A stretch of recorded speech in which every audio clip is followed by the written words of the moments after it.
दोस्तों बहुत सारे बच्चे ऐसे हैं जिनका यूपीएससी ईपीएफओ एग्जाम अच्छा नहीं हुआ, जितनी उन्होंने मेहनत करी थी, जितने उन्होंने एफर्ट डाले थे, उस लेवल का पेपर अटेम्प्ट नहीं हुआ है। तो वो बच्चे और ऑप्शन एक्सप्लोर कर रहे हैं। तो ऐसा ही एक ऑप्शन जो उनके सामने आया है वो है असिस्टेंट लेबर कमिश्नर का एग्जाम।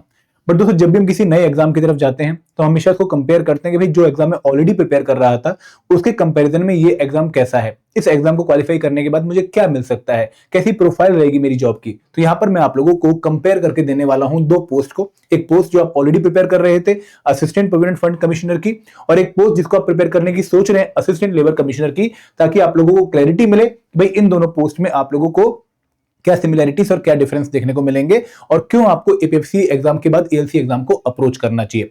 तो सर वीडियो हर एक एस्पिरेंट के लिए बहुत जरूरी है जो कि एएलसी एग्जाम की प्रिपरेशन में इंटरेस्टेड है। बट अगर आप इस एग्जाम की प्रिपरेशन नहीं करने की सोच रहे हो तो आप वीडियो स्किप कर सकते हो। और आगे बढ़ने से पहले मैं आप लोगों से रिक्वेस्ट करूंगा कि भाई इन एग्जाम्स की प्रिपरेशन का एक बहुत ही इंपॉर्टेंट रिसोर्स पीवाईक्यूज आप लोगों को हम डाउनलोड करने का ऑप्शन दे रहे हैं। आप लोग एएलसी के 2015, 2017 और 2023 के पीवाईक्यूज विद सॉल्यूशन डाउनलोड कर सकते हैं। लिंक आपको वीडियो के डिस्क्रिप्शन में मिल जाएगा। अब दोस्तों बात करते हैं कि हम कौन कौन से पॉइंट्स पे इन दोनों एग्जाम्स को कंपेयर करने वाले हैं, हमारा एजेंडा क्या होने वाला है। सबसे पहले हम कंपेयर करेंगे इन दोनों पोस्ट की, एपीएफसी पोस्ट की एंड एएलसी पोस्ट की जॉब प्रोफाइल को और जॉब के नेचर को, कि भाई किस तरह का जॉब प्रोफाइल है। फिर हम बात करेंगे भाई आपको ड्यूटीज कौन कौन सी परफॉर्म करनी पड़ती है जब आप एपीएफसी ऑफिसर बनते हो और जब आप एएलसी ऑफिसर बनते हो। तो हम फिर सेकंड में ड्यूटीज का कंपैरिजन करेंगे। फिर हम पोस्टिंग कैसे होती है, कहां कहां होती है, प्रमोशंस कैसे होते हैं, ट्रांसफर कैसे होते हैं, उसका कंपैरिजन करेंगे दोनों पोस्ट के लिए। फिर हम एलिजिबिलिटी क्राइटेरिया कंपैरिजन करेंगे जो कि बहुत इंपॉर्टेंट है और काफी बच्चे इसमें इंटरेस्टेड रहेंगे। फिर हम एग्जाम पैटर्न का कंपैरिजन करेंगे और लास्ट में हम कंपैरिजन करेंगे सिलेबस का। तो इस तरीके से हम एग्जाम के हर एक डायमेंशन का कंपैरिजन करेंगे for APFC post and ALC post. तो आप ये वीडियो ध्यान से देखिए। अब तो सबसे पहले बात करते हैं इस एग्जाम की जॉब प्रोफाइल की, जॉब नेचर की। तो ये पॉइंट बहुत ही इंपॉर्टेंट है क्योंकि ये हमें मोटिवेशन देगा कि भाई हमें एएलसी एग्जाम की तरफ जाना चाहिए या नहीं जाना चाहिए। देखो जब भी आप डिफरेंट एग्जाम्स में से अपने लिए कोई एग्जाम चूज करते हो तो आप सबसे पहले देखते हो कि भाई इस प्रोफाइल को क्रैक करने के बाद, इस एग्जाम को क्वालिफाई करने के बाद मैं किस पोस्ट पर, किस लेवल पर, किस सैलरी पर जो है अपॉइंट होऊंगा। तो यहां पर अगर हम एपीएफसी एग्जाम की बात करें तो आप में से काफी बच्चे इसको ऑलरेडी जानते हैं कि भाई जब आप एपीएफसी एग्जाम क्वालिफाई करते हैं तो आप क्लास ए ऑफिसर बनते हैं इन ईपीएफओ। ठीक है, आप एम्प्लॉइज प्रोविडेंट फंड ऑर्गेनाइजेशन में क्लास ए लेवल 10 पोस्ट पर जो है आपकी अपॉइंटमेंट होती है। और लेवल 10 एज पर दी 7th पे कमीशन की अगर मैं बात करूं तो यहां पर आपकी बेसिक पे 15,600 से लेके 39,100 और आपकी ग्रेड पे 5400। तो आपकी इन हैंड सैलरी जो होती है वो लगभग 56,100 से लेके 1,77,500 के बीच में रहती है। और अगर मैं एक न्यू ज्वाइनिंग की बात करूं जिसने जस्ट एपीएफसी पोस्ट पे ज्वाइन किया होता है, उसको इन हैंड सैलरी लगभग 1,10,000 से लेकर 1,15,000 के बीच में मिलती है। तो यहां पर क्लास ए लेवल 10 इन 7th पे कमीशन और एक गैजेटेड पोस्ट है और ये परमानेंट पोस्ट है लेकिन नॉन मिनिस्ट्रियल पोस्ट है। तो आप लोगों को एपीएफसी पोस्ट के बारे में पता था कि भाई ईपीएफओ में जब आप सिलेक्ट हो जाते हैं तो आप एक स्टेट्यूटरी ऑर्गेनाइजेशन का पार्ट बनते हैं, आप किसी मिनिस्ट्री के अंडर नहीं होते हैं। No doubt EPFO ministry of labour and employment के अंडर आती है, बट एक ऑटोनोमस ऑर्गेनाइजेशन की तरह वो जो है फंक्शन करती है। तो वहां पर आपकी जो प्रोफाइल होती है वो नॉन मिनिस्ट्रियल प्रोफाइल होती है। अगर इस कंपेरिजन पे हम एएलसी पोस्ट को भी देखें अब तो एएलसी पोस्ट भी क्लास ए पोस्ट है, ग्रुप ए पोस्ट है। ठीक है, टॉप लेवल पोस्ट ये मानी जाती है। और दोस्तों हमारे देश में जितनी भी क्लास ए पोस्ट है वहां पर जब डायरेक्ट रिक्रूटमेंट होती है तो जनरली इसी लेवल पे होती है, क्लास ए लेवल पे। और यहां पर ये भी लेवल 10 आपको 7th पे कमीशन के हिसाब से सैलरी प्रोवाइड करेगी। तो 15,600 से लेके 39,100 का ग्रेड यहां पर भी है और 5400 का ग्रेड पे और लगभग 56,100 से लेके 1,77,500 की आपकी सैलरी के बीच में रेंज रहेगी। और यहां पर भी आपकी जो इन हैंड सैलरी आती है वो लगभग 1,10,000 से लेकर 1,15,000 के बीच में आती है। तो सैलरी में दोनों पोस्ट बराबर हैं, लेवल में दोनों पोस्ट बराबर हैं। तो ये पोस्ट जो एएलसी की आपको मोटिवेट करनी चाहिए क्योंकि अगर आप किसी कारणवश एपीएफसी पोस्ट को क्वालिफाई नहीं कर पाए हैं तो भी आप एक अच्छी पोस्ट को क्वालिफाई करके सेम लेवल पे अपॉइंट हो सकते हैं। और दोस्तों ये भी गैजेटेड पोस्ट है, ठीक है, नोटिफिकेशन में क्लियरली मेंशन्ड है। और इसके साथ साथ ये पोस्ट परमानेंट नेचर की और मिनिस्ट्रियल पोस्ट है। ये पोस्ट पार्ट है सेंट्रल लेबर सर्विस का। यहां पर आप या तो असिस्टेंट लेबर कमिश्नर बनेंगे या असिस्टेंट वेलफेयर कमिश्नर बनेंगे या असिस्टेंट लेबर वेलफेयर कमिश्नर बनेंगे। तो ये सेंट्रल लेबर सर्विसेज के जो ग्रुप है पूरा उसकी एक पर्टिकुलर प्रोफाइल है। तो यहां पर आप मिनिस्ट्री के अंडर काम करते हैं, ministry of labour and employment का पार्ट बनते हैं और ये सेंट्रल गवर्नमेंट जॉब है। ये आपकी सेंट्रल गवर्नमेंट जॉब नहीं क्योंकि यहाँ पे एक ऑटोनोमस ऑर्गेनाइजेशन का पार्ट बन रहे हैं। तो ये जॉब प्रोफाइल और जॉब नेचर का कंपैरिजन है। आई होप आपको क्लैरिटी मिल गई होगी कि भाई बहुत कम जो है डिफरेंस आपको यहाँ पर देखने को मिल रहे हैं। और मेजर डिफरेंस क्या पर है कि भाई ये मिनिस्ट्रियल पोस्ट है और ये नॉन मिनिस्ट्रियल पोस्ट है। ये सेंट्रल लेबर सर्विस का पार्ट है और ये ऑटोनोमस ऑर्गेनाइजेशन का पार्ट है। आई होप आपको क्लैरिटी मिली होगी। आगे बढ़ते हैं। अब दोस्तों बात करते हैं ड्यूटीज की। देखो एपीएफसी की जब मैं बात करता हूं, असिस्टेंट प्रोविडेंट फंड कमिश्नर की जब मैं बात करता हूं तो यहां पर ड्यूटीज का कंपैरिजन क्या है कि भाई एपीएफसी की जो ड्यूटी होती है वो होती है इन्फोर्स करना। इन्फोर्स किसको करना? जो पीएफ एक्ट है या जो पेंशन स्कीम है या जो कोई और स्कीम, इंश्योरेंस स्कीम है ईपीएफओ की, उसको इन्फोर्स करना। ठीक है, उससे अगर मान लो किसी पर्सन ने उसको फॉलो नहीं किया तो उससे रिकवरी करना। ठीक है, अकाउंट मैनेज करना, एडमिनिस्ट्रेशन करना, कैश को हैंडल करना, लीगल प्रोसीडिंग्स किसी पर्टिकुलर ऑर्गेनाइजेशन के खिलाफ जो है लेकर आना, और पेंशन एंड कंप्यूटर के काम कंप्लीट करना। तो ये बेसिकली उनका काम है। तो यहां पर उनके फंक्शन क्या होते हैं? इंक्वायरी कंडक्ट करना। इंक्वायरी किस लिए? कि भाई एक ऑर्गेनाइजेशन थी जिसको पीएफ एक्ट फॉलो करना था, लेकिन उस ऑर्गेनाइजेशन ने पीएफ एक्ट को फॉलो नहीं किया है, उसके प्रोविजन को नहीं माना है, तो उसके खिलाफ इंक्वायरी करनी कि भाई अब इसके खिलाफ क्या एक्शन लिए जाने चाहिए। फिर आप अगर मान लो कोई ऑर्गेनाइजेशन है, इंस्टीट्यूशन है, कोई एक एम्प्लॉयमेंट जो है ऑर्गेनाइजेशन थी जिसने अपने लोगों का क्लेम सेटल नहीं किया, तो उनका क्लेम सेटलमेंट करवाना, जनरल एडमिनिस्ट्रेशन करना, कैश रिकंसिलिएशन वगैरह को हैंडल करना, और एमआईएस के रिटर्न्स देखना। तो ये काम है एपीएफसी का। लेकिन अगर हम एएलसी की बात करें तो इनका फंक्शन थोड़ा सा डिफरेंट है। ये सेंट्रल स्फेयर के जितने भी लेबर इनेक्टमेंट है उनको इन्फोर्स करने का काम करती है। तो बेसिकली स्टैट्यूटरी फंक्शंस, जो बहुत सारे एक्ट जैसे फैक्ट्री एक्ट है, इंडस्ट्रियल डिस्प्यूट एक्ट है, उनके अंदर जो स्टैट्यूटरी प्रोविजंस मेंशन कर रखे हैं लेबर के वेलफेयर के रिगार्डिंग, लेबर की सर्विस के रिगार्डिंग, उनको डिस्चार्ज करती है। तो यहां पर इनका मेन फंक्शन क्या है? Prevention and settlement of industrial dispute. ठीक है, जितने भी इंडस्ट्रियल डिस्प्यूट है उनको होने से बचाना, अगर वो हो गए तो उनको सेटल करना। Then enforcement of various labour laws, और आप लोगों ने लेबर लॉस पढ़े भी हुए हैं, तो वहां पर बहुत सारी पोस्ट होती है, जैसे कंसिलिएशन ऑफिसर की एक पोस्ट होती है, इंस्पेक्टर की एक पोस्ट होती है, अपीलेट अथॉरिटी होती है कई बार, तो वो फंक्शन डिस्चार्ज करने का काम किसका है? असिस्टेंट लेबर कमिश्नर का। तो यहां पर इनकी ड्यूटीज काफी वेरी करती हैं। इनका काम बेसिकली क्या है? एपीएफसी का काम है ईपीएफओ के जितने भी फंक्शंस हैं या फिर जितने भी एक्ट हैं उनको इन्फोर्स करना, उनके अकॉर्डिंग काम करना। लेकिन इनका काम क्या है कि भाई जो जर्नल लेबर लॉस हैं उनके अकॉर्डिंग काम करना।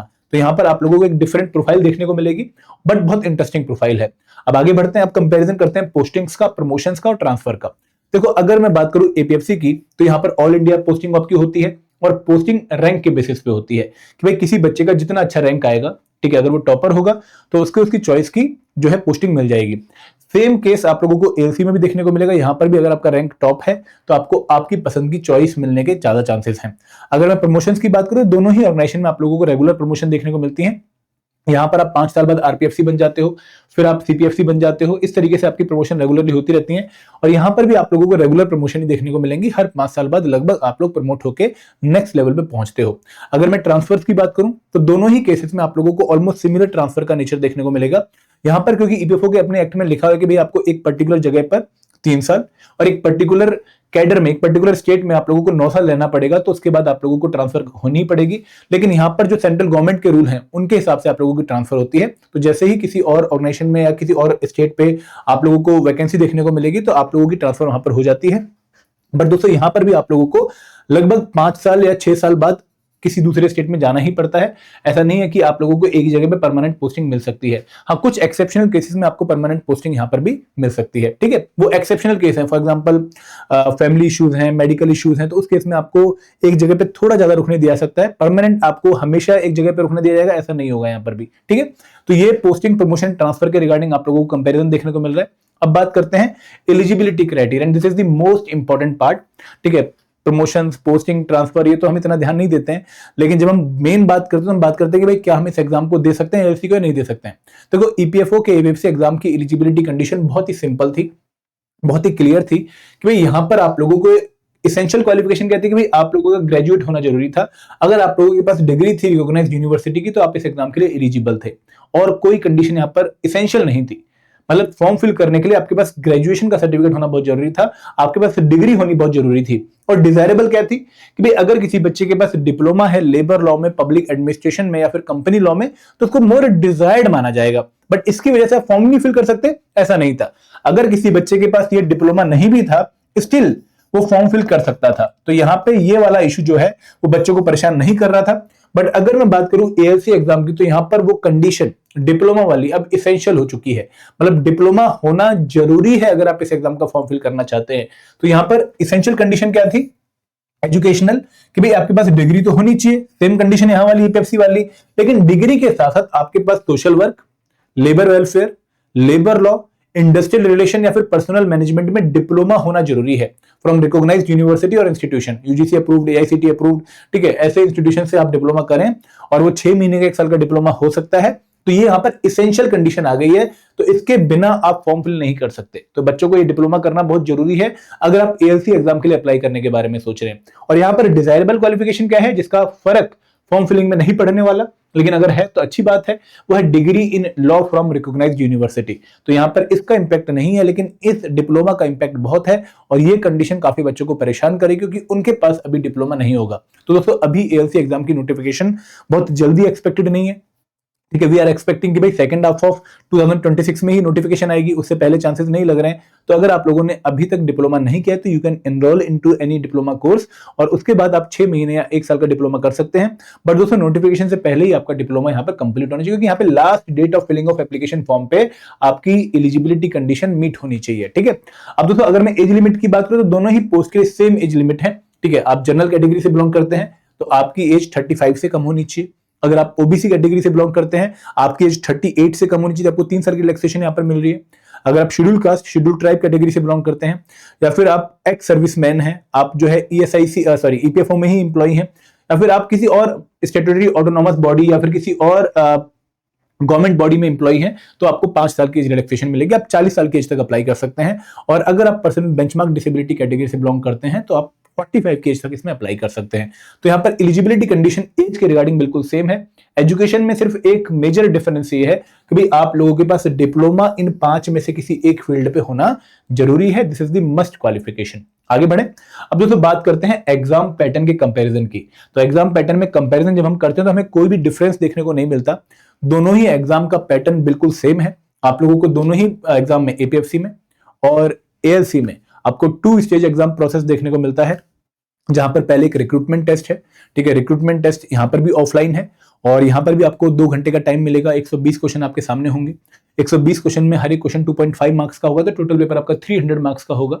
और अगर आप रिक्रूटमेंट टेस्ट के किसी भी क्वेश्चन का आंसर गलत लगा के आते हैं तो आपको 1/3 नेगेटिव मार्किंग पेनल्टी देखने को मिलेगी, तो 0.833 मार्क्स की पेनल्टी भी है। और यहाँ पर कोई सेक्शनल कट ऑफ नहीं है, सेक्शनल टाइमिंग नहीं है।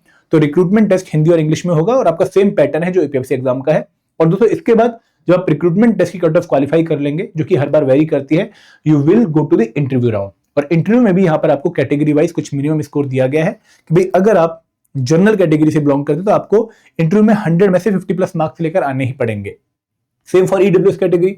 लेकिन अगर आप ओबीसी कैटेगरी से बिलोंग करते हैं आपको 100 में से 45+ मार्क्स लेकर आने पड़ेंगे। और अगर आप शेड्यूल कास्ट शेड्यूल ट्राइब या फिर पर्सन बेंचमार्क डिसेबिलिटी कैटेगरी से बिलोंग करते हैं तो आपको इंटरव्यू में 100 से 40+ मार्क्स लेकर आने ही पड़ेंगे। अगर वो मार्क्स आप लेकर नहीं आते हो मिनिमम मार्क्स, तो आप भले ही यहाँ पर टॉपर क्यों ना हो, भले ही आपके overall marks total marks interview और इसके मिला के फाइनल कट ऑफ से ज्यादा क्यों ना बन रहे हो, तब भी आप सिलेक्ट नहीं होंगे। तो ये पैटर्न एक्जैक्टली सेम है एपीएफसी और एएलसी एग्जाम का। और दोस्तों एपीएफसी एग्जाम के साथ ईओ एग्जाम होता है, ठीक है। आप लोगों ने इस बार भी दिया होगा, ठीक है। एक ही पेपर के थ्रू दोनों पोस्ट के लिए सिलेक्शन हो रही थी। और यहाँ पर एएलसी के साथ लेबर इन्फोर्समेंट ऑफिसर का एग्जाम होता है, तो यहाँ पर भी 2 पोस्ट क्लब हो जाती हैं, एएलसी एंड एलईओ, यहाँ पे जैसे एपीएफसी और ईओ। तो पैटर्न में आपको कोई भी डिफरेंस देखने को नहीं मिलता है जब हम दोनों एग्जाम्स की बात करते हैं। ऑलमोस्ट सिमिलर पैटर्न आप लोगों को देखने को मिलेगा। हाँ, और अगर टाइमलाइन की बात भी करें कि भाई कितना लंबा ये एग्जाम प्रोसेस चलता है, तो कहीं ना कहीं एएलसी और एपीएफसी का प्रोग्राम जो है काफी लंबा चलता है। ये आपको काफी जो है तसल्ली के साथ एग्जाम देने पड़ते हैं, क्योंकि यहाँ पे बहुत डिले यूपीएससी की तरफ से होता है। अब अगर बात करें सिलेबस की कंपैरिजन की, क्योंकि ये भी एक बहुत इंपॉर्टेंट एरिया है, काफी बच्चे सिलेबस के बारे में भी कंपैरिजन जानना चाहते हैं कि सर यहाँ पे हमें क्या कुछ नया प्रिपेयर करना पड़ेगा। तो आप जैसे डायग्राम से समझ सकते हैं, डायग्राम बहुत क्लियर है। एपीएफसी का जो सिलेबस है वो कहीं ना कहीं एएलसी के सिलेबस को अपने अंदर इंक्लूड करके रखता है। मतलब अगर आप लोगों ने एपीएफसी की ढंग से तैयारी करी है तो आप ऑलमोस्ट 80% एएलसी एग्जाम के लिए रेडी हैं। कैसे रेडी हैं मैं बताता हूं आपको। देखो, आपने करंट अफेयर प्रिपेयर कर रखे हैं एपीएफसी में, आप यहां पर भी प्रिपेयर करेंगे और वो भी इस एग्जाम का पार्ट बनेगा। आईआर एंड लिबर लॉ आपने प्रिपेयर कर रखा है, तो यहां पर आपने जो IR and Libre law prepare कर रखा है वो एक बेस प्रिपरेशन आपने एपीएफसी में कर रखी है। उसके ऊपर आपको थोड़ी सी प्रिपरेशन और बढ़ानी पड़ेगी, तब जाकर आप एएलसी की रिक्वायरमेंट मीट कर पाएंगे। Same goes for social security act, quant आपने प्रिपेयर कर रखा है, constitutional provision related to labour, इसमें थोड़ी सी और मेहनत आपको करनी पड़ेगी। तो यहां पर 80% प्रिपरेशन आपकी एपीएफसी एग्जाम वाली काम आने वाली है, और बाकी प्रिपरेशन थोड़ी बहुत आपको और एडिशनली करनी पड़ेगी। तो आप ऑलमोस्ट रेडी हैं एएलसी एग्जाम के लिए, अगर आपने एपीएफसी एग्जाम की प्रिपरेशन ढंग से करी है। क्यों? क्योंकि भाई यहां पर 80% सिलेबस आपका ऑलरेडी प्रिपेयर्ड है, आपके कंपोनेंट देख भी लीजिए। अब एडिशनली क्या करना है कि भाई आपको आयरन लेबर लॉ में जो सुप्रीम कोर्ट की जजमेंट्स हैं डिफरेंट लेबर लॉ से रिलेटेड, वो आपको एडिशनली प्रिपेयर करनी पड़ेंगी। और जो कॉन्स्टिट्यूशनल प्रोविजन है रिलेटेड टू लेबर, यहाँ पर भी जो सुप्रीम कोर्ट की जजमेंट्स हैं, ठीक है, फंडामेंटल राइट्स डीपीएसपी से रिलेटेड, जो हम जनरली नहीं पढ़ते हैं फॉर एपीएससी एग्जाम, क्योंकि वहां पर क्वेश्चन नहीं आता है, वो यहाँ पर आपको पढ़नी पड़ेगी। तो एक लेवल डाउन जाना पड़ेगा, डेप्थ में जाना पड़ेगा आपको लेबर लॉ और iron labour law, sorry iron labour law और कॉन्स्टिट्यूशनल प्रोविजन में। अदरवाइज बाकी प्रिपरेशन आपकी ऑलमोस्ट सेम है जो आपने ईपीएफओ एग्जाम के लिए करी है। तो जो बच्चा ईपीएफओ एग्जाम की प्रिपरेशन कर चुका है उसके लिए एएलसी एग्जाम में जाना बहुत नेचुरल है, क्योंकि आप ऑलमोस्ट सिलेबस कवर कर चुके हैं। बट प्रॉब्लम कहां आ रही है? डिप्लोमा में। तो डिप्लोमा एक बार आप कोर्सेज अपने नेट पे रिसर्च कर लीजिए, मैंने भी एक वीडियो बनाई, आप वो भी देख सकते हैं, फिर आप एएलसी एग्जाम की तरफ आ सकते हैं। बट दोस्तों यहाँ पर मैं अगेन बहुत क्लैरिटी के साथ आपको कहना चाहूंगा कि एएलसी एग्जाम एग्जैक्टली कब होगा इसके बारे में अभी हमें नहीं पता है, ठीक है। वी आर एक्सपेक्टिंग कि भाई नोटिफिकेशन 2026 जून में आ सकती है, फिर उसके बाद आ सकती है, बट ये प्रोसेस काफी स्लो चलते हैं, ठीक है। अभी मिनिस्ट्री के अंदर ही काम चल रहा है, फिर रिक्वेशन यूपीएससी को जाएगी, फिर यूपीएससी लगभग 3-4 महीने का टाइम लगाता है, तब जाकर हमें नोटिफिकेशन देखने को मिलती है, और उसके बाद फिर एग्जाम और इंटरव्यू होते हैं। तो यहाँ पर आप लोग इस एग्जाम को अपना मेन टारगेट एग्जाम मत बनाइए एएलसी को, आप इसको किसी और एग्जाम के साथ प्लान बी बना के चलिए। फॉर एग्जाम्पल अगर आप यूपीएससी सीएससी की तैयारी कर रहे हैं तो उसके साथ आप इसको प्लान बी बना सकते हैं। अगर आप स्टेट पीसीएस की तैयारी कर रहे हैं अगेन उसके साथ आप इसको प्लान बी बना सकते हैं। तो ये एग्जाम एएलसी का, असिस्टेंट लेबर कमिश्नर का, आपका प्लान ए नहीं होना चाहिए। क्यों नहीं होना चाहिए? मैंने आपको कंडीशन बता दी है, मैंने आपको इशू बता दिया है कि भाई प्रोसेस काफी स्लो है, काफी लंबा वेट करना पड़ सकता है, और काफी अनएक्सपेक्टेड चीजें यहां पर देखने को मिलती हैं। अब दोस्तों आप लोगों को बहुत क्लैरिटी यहां पर मिल गई होगी कि भाई एपीएफसी पोस्ट क्या थी और एएलसी पोस्ट क्या है। तो यहां पर आप लोगों को अब थोड़ा मोटिवेट हो जाना चाहिए, क्योंकि जब मैं पूरी चीजों को समराइज करता हूं तो मैं ये देखता हूं कि भाई कहीं ना कहीं एपीएफसी से 21 ही पोस्ट है, 19 पोस्ट नहीं है। मतलब 21 का मतलब क्या है कि भाई एपीएफसी में मैं जो एक स्टेट्यूटरी ऑर्गेनाइजेशन का पार्ट बन रहा था, ठीक है, एक जो है नॉन मिनिस्ट्रियल पोस्ट का पार्ट बन रहा था, लेकिन यहाँ पर मैं सेंट्रल गवर्नमेंट का पार्ट बन रहा हूँ, मैं सेंट्रल लेबर सर्विस का पार्ट बन रहा हूँ। तो यहाँ पर सेंट्रल गवर्नमेंट इंप्लॉय आप बनोगे तो कहीं ना कहीं एक प्राउड फीलिंग, थोड़ी सी और ज्यादा प्राउड फीलिंग यहाँ पर आपको देखने को मिलेगी। फिर सैलरी भी एपीएफसी के बराबर है, ठीक है, लेवल भी सेम है, क्लास भी सेम है, और ड्यूटीज भी काफी अच्छी है, ठीक है। तो आपको कहीं ना कहीं यहाँ पर मोटिवेशन ज्यादा देखने को मिलेगी, क्योंकि यहाँ पर सिलेबस भी कम है। आपको एपीएफसी जितना बहुत वास्ट 15 कंपोनेंट्स का सिलेबस प्रिपेयर नहीं करना है, तो इसलिए आपको इस पर्टिकुलर एग्जाम की तरफ आना चाहिए, क्योंकि एक अच्छा रिटर्न, एक अच्छा एरिया आपको देखने को मिलेगा। एंड दोस्तों वन मोर थिंग जो लास्ट में मैं आपको बताना चाहूंगा, कंपटीशन लेवल, ठीक है, वो शायद मैंने पीपीटी में मिस कर दिया है, but let me share the numbers with you. अगर मैं एपीएफसी एग्जाम की बात करूं तो एपीएफसी एग्जाम में 2023 में लगभग 10,47,000 लोगों ने फॉर्म फिल किया था। 2025 जो कि रिसेंट एग्जाम है एपीएफसी का, वहां पर 4,99,000 लोगों के आसपास लोगों ने फॉर्म फिल किया था एपीएफसी का। बट अगर हम एएलसी के नंबर देखें, ठीक है, you will be surprise to know कि यहाँ पर सिर्फ 10 से 15,000 लोग अप्लाई करते हैं, क्योंकि डिप्लोमा कंडीशन सब मीट ही नहीं कर पाते। तो यहाँ पर कंपटीशन थोड़ा कम है, नो डाउट पोस्ट भी कम लेवल पे कमी है। एपीएफसी की 74 पोस्ट के लिए 4,99,000 लोगों ने अप्लाई किया, ठीक है, और पिछली बार एएलसी की 29 पोस्ट के लिए अराउंड 12 से 15,000 लोगों ने अप्लाई किया था, मुझे एग्जैक्ट नंबर याद नहीं आ रहा है। तो यहाँ पे रेशो फिर भी आपका एएलसी का बेटर रहेगा, कंपटीशन थोड़ा सा आपको नंबर वाइज, रेशो वाइज कम लगेगा इन एपीएफसी एग्जाम, एएलसी एग्जाम। तो इसलिए भी आपको इस एग्जाम की तरफ अप्रोच करना चाहिए, because this exam provides you a good opportunity to get into the central government part. Okay, तो अगर कोई डाउट है, कोई क्वेरी है आपकी, आप कमेंट सेक्शन में लिख सकते हैं। तो फिर डिप्लोमा के रिगार्डिंग मैं आपको यही रिक्वेस्ट करूंगा कि आप अपने एंड पे रिसर्च करिए, ठीक है, क्योंकि वो एक ऐसा एरिया है जहां पर बहुत रिसर्च हमने भी करी बट बहुत क्लैरिटी नहीं मिल पा रही। हमने सबको कॉल भी किया था, सबसे पूछा भी था, तब जाके मैंने वो वीडियो बनाई थी। आप भी अपने एंड पे एक बार काम करिए और अपने लिए एक अच्छा डिप्लोमा कोर्स 6 महीने का अगर मिल जाए तो बहुत बढ़िया, वरना 1 साल का ढूंढ लीजिए, ठीक है। This is all from my side, thank you very much, जय हिंद, जय भारत।